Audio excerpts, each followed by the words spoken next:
Bonjour à toutes et à tous. Je vais continuer la correction de la série TD numéro 1 de la partie comportement du producteur. Cette série porte sur les techniques de production et j'attaque tout de suite la correction de l'exercice numéro 2. Une entreprise possède une fonction de production de la forme suivante: Q est égal à 8 fois L à la puissance 1 quart fois K à la puissance 1 quart. Les facteurs de production, capital et travail, sont considérés comme substituables. Quel est le type de la fonction de production proposée ici? Connaissez-vous d'autres types de fonctions de production? Montrez que le taux marginal de substitution technique de K à L s'exprime en fonction du rapport K sur L. Définir la notion de rendement d'échelle ou dimensionnel. Quelle est leur nature dans le cas de cette fonction de production? Définir la notion de rendement factoriel ou productivité. Et enfin, calculer les rendements factoriels moyen et marginal des facteurs K et L. Voilà. Alors, je commence par répondre à la première question qui porte sur le type de la fonction de production proposée dans l'exercice. La fonction de production est la suivante: Q est égal à 8 fois L à la puissance 1 quart fois K à la puissance 1 quart. Cette fonction de production est de type Cobb-Douglas car elle permet de représenter les techniques de production à facteurs substituables.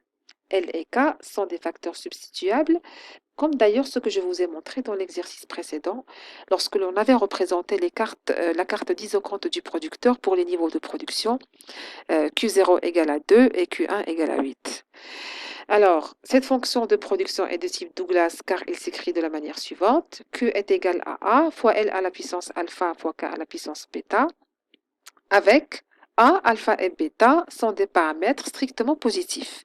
Je précise que alpha et bêta mesurent l'impact de la variation des inputs sur l'output, et donc A est une constante qui permet de mesurer la quantité d'output produit par le producteur lorsqu'il combine une unité seulement de chaque input L et K. On connaît d'autres types de fonctions de production. Vous trouverez plus de détails sur cette partie dans le cours. Et très brièvement, la première fonction que je présente ici est la fonction de production linéaire, appelée aussi fonction de production avec des facteurs de production parfaitement substituables. Elle s'écrit de la façon suivante: Q, toujours fonction de L et K, est égal à alpha fois L plus bêta fois K, avec alpha et bêta sont des paramètres strictement positifs. Cette fonction de production est représentée graphiquement par des isocomptes qui sont décroissantes et linéaires, comme ce que vous voyez ici. Une autre fonction de production, c'est la fonction de production de Leontief, appelée aussi fonction de production avec des facteurs de production parfaitement complémentaires. Elle s'écrit de la façon suivante: Q, fonction de L et K, est égale à min de alpha K bêta K. Cette fonction de production est représentée par des isocomptes sous forme de droite coudée, comme ce que vous voyez devant vous. La deuxième question porte sur le calcul du taux marginal de substitution technique ou du TMST de K à L.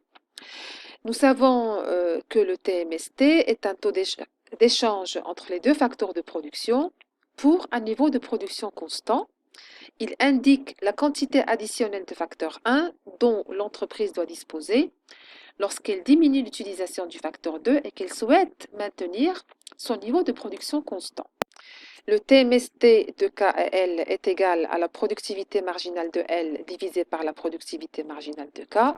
Calculons dans un premier temps la productivité marginale de L, qui est égale à la dérivée partielle de Q par rapport à L. Je vais revenir à ma fonction de production. Q égale à 8 fois L à la puissance 1 quart fois K à la puissance 1 quart. Et nous sommes en train de calculer la productivité marginale de L comme étant égale à la dérivée partielle de Q uniquement par rapport à L. Cette dérivée va être égale à 8 fois 1 quart qui est la puissance de L fois L à la puissance 1 quart moins 1 fois K à la puissance 1 quart. Voilà, donc après un tout petit calcul, nous allons trouver que la productivité marginale de L va être égale à 2 fois L à la puissance moins 3 quarts, qui nous vient de la différence entre 1 quart et 1, c'est-à-dire 1 quart moins 1, fois K à la puissance 1 quart. Et la productivité marginale de K, pareil, donc elle va être égale à 8 fois Donc 8 fois L à la puissance 1 quart fois 1 quart fois K à la puissance 1 quart moins 1. Donc cette dérivée va être égale à 2 fois L à la puissance 1 quart fois K à la puissance moins 3 quarts. Le TMST est égal au rapport des deux productivités marginales. 2 fois L à la puissance moins 3 quarts fois K à la puissance 1 quart, le tout divisé par 2 à la puissance 1 quart fois K à la puissance moins 3 quarts. Je vais simplifier par 2. Je vais descendre L à la puissance moins 3 quarts au dénominateur et monter K à la puissance moins 3 quarts au numérateur. Et je vais trouver, après un simple calcul, que le TMST est égal à K sur L. La troisième question porte sur la définition et la détermination de la nature des rendements d'échelle ou des rendements dimensionnels. Je vais commencer par définir cette notion très importante en microéconomie des rendements d'échelle. Eh bien, des rendements d'échelle étudient la variation de l'output lorsque l'on fait varier tous les inputs dans la même proportion. Il s'agit donc d'une notion de long terme. En revanche, la notion de productivité qui étudie la variation de l'output lorsque l'on ne fait varier qu'un seul input, l'autre étant maintenu constant. Donc, on va constater et dire que la productivité est une notion de court terme. En revanche, les rendements d'échelle sont une notion de long terme. Ces rendements d'échelle permettent de répondre à la question suivante.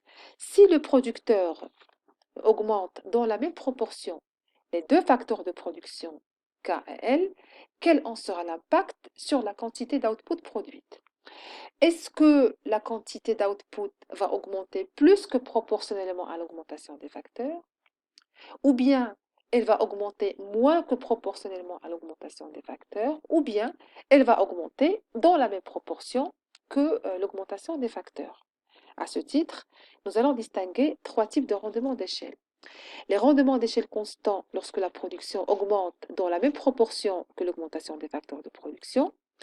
Les rendements d'échelle croissants lorsque la production croît plus que proportionnellement à l'augmentation des facteurs. Et le rendement d'échelle sans décroissant lorsque la production augmente moins que proportionnellement à l'augmentation des facteurs. On détermine la nature des rendements d'échelle de deux manières différentes. Donc, je vais vous proposer dans cette question la manière la plus simple de calculer la nature des rendements d'échelle dans le cas d'une fonction Cobb-Douglas. Eh bien, il suffit tout simplement de faire la somme des puissances de la fonction de production et de les comparer à 1. Si cette somme est égale à 1, on va dire que les rendements d'échelle sont constants. Si la somme est inférieure à 1, comme c'est le cas ici, on va dire que les rendements d'échelle sont décroissants. Et si cette somme est supérieure à 1, les rendements d'échelle vont être croissants. Dans notre exemple, nous avons sommé les puissances, donc alpha et bêta, et nous avons trouvé que cette somme est égale à 1,5. 1,5 est inférieur à 1, les rendements d'échelle sont décroissants. Donc, la production croît moins que proportionnellement à l'augmentation des facteurs.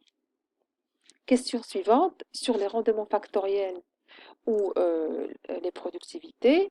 Comme j'ai dit tout à l'heure, les rendements factoriels sont une notion de court terme parce qu'ils permettent de mesurer la variation de la production suite à la variation d'un seul facteur de production. L'autre, par contre, on va le maintenir constant. D'accord? Donc, les rendements factoriels, comme je l'ai dit, est une notion de court terme et non pas une notion de long terme, comme ce fut le cas pour les rendements d'échelle ou dimensionnels. Alors, dans ce cadre, on peut distinguer entre deux types de productivité, les productivités marginales et les productivités moyennes. Je commence brièvement par les productivités moyennes. Eh bien, la productivité moyenne donne la contribution moyenne du facteur variable à la production. Elle est définie comme le rapport entre la productivité totale de l'input variable et la quantité utilisée de cet input.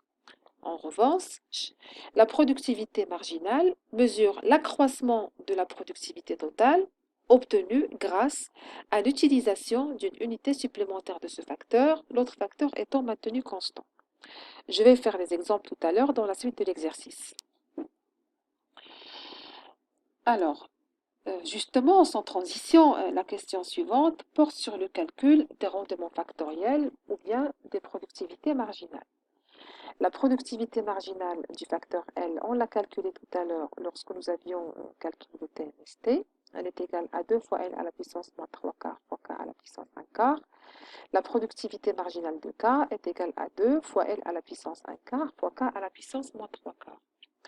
Pour la productivité moyenne, comme j'ai dit tout à l'heure, donc elle est égale au rapport entre la productivité totale qui est la production et l'input variable qui est L.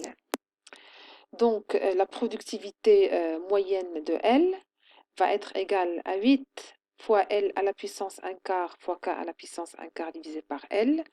Je vais monter L au numérateur pour obtenir 8 à la puissance 1, 8 fois L à la puissance 1 quart moins 1 fois K à la puissance 1 quart. Donc tout ça va être égal à 8 fois L à la puissance 1 quart moins 1, c'est-à-dire moins 3 quarts, fois K à la puissance 1 quart. Donc la productivité moyenne de L va être égale à 8 fois L à la puissance moins 3 quarts, fois K à la puissance 1 quart.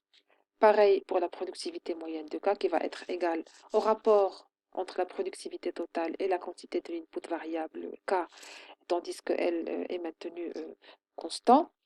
Elle va être égale à 8 fois L à la puissance 1 quart fois K à la puissance 1 quart divisé par K, ou encore à 8 fois L à la puissance 1 quart fois K à la puissance 1 quart moins 1. Alors le moins 1 parce que j'ai monté le K à la puissance 1 au numérateur qui va devenir K à la puissance moins 1. La productivité moyenne de K va donc être égale à 8 fois L à la puissance 1 quart fois K à la puissance 1 quart moins 1 ou encore K à la puissance moins 3 quarts. De cette manière, nous avons calculé la productivité moyenne de K. Je vous remercie pour votre attention et je vous retrouve dans une nouvelle vidéo pour la suite de la série de TD numéro 1 sur les techniques de production chez le producteur en concurrence pure et parfaite.